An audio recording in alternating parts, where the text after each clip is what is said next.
So this is the US dollar Japanese yen analysis for Thursday 26th of October.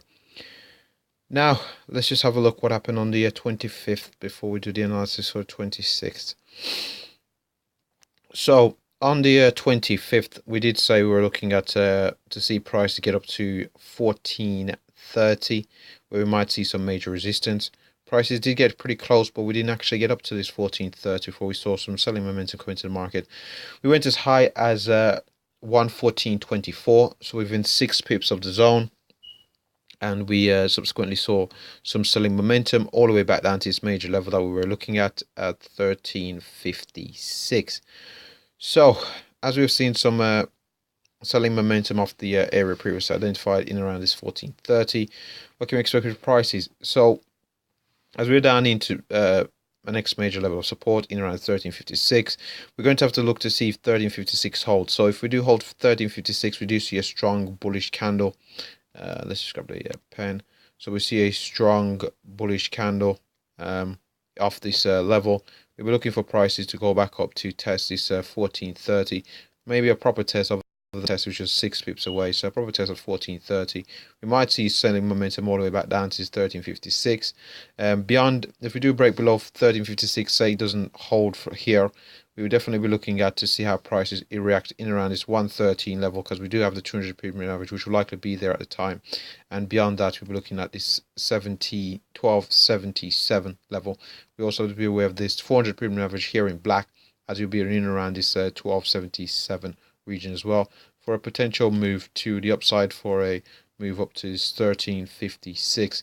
If we do successfully hold 1356 and move beyond 1430, 1474 would be the very next level we'll be looking at in the US dollar against the Japanese yen.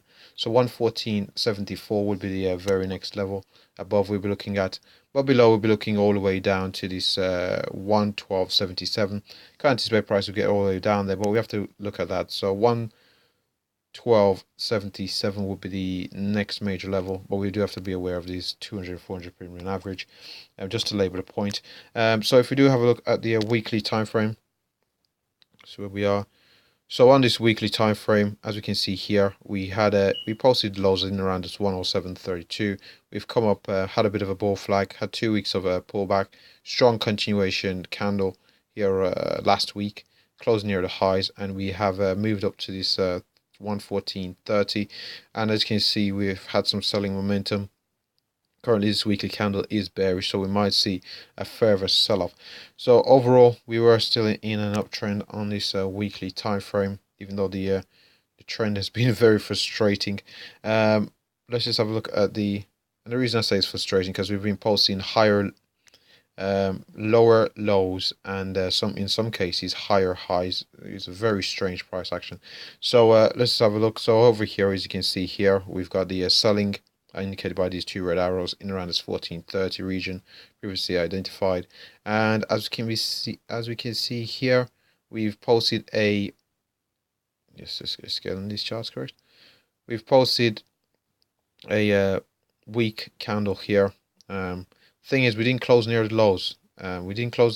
Which is a good sign, which is a positive sign, a bullish sign. But we did come down to 1356, this major level of support. So the buyers did come into the market. At present, we do seem to be putting in bearish candle. Now, what we could see is we could potentially see a bit more of a pullback, possibly all the way down to 113 before we go on to retest this 114.30, above which we've got this 114.74.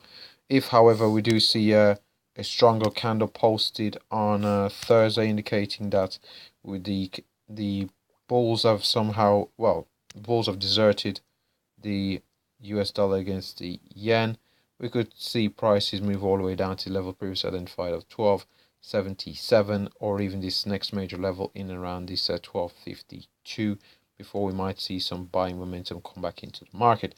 So that should wrap up the US dollar Japanese yen analysis. So before I go, LCS, like, comment, subscribe. Thanks for watching.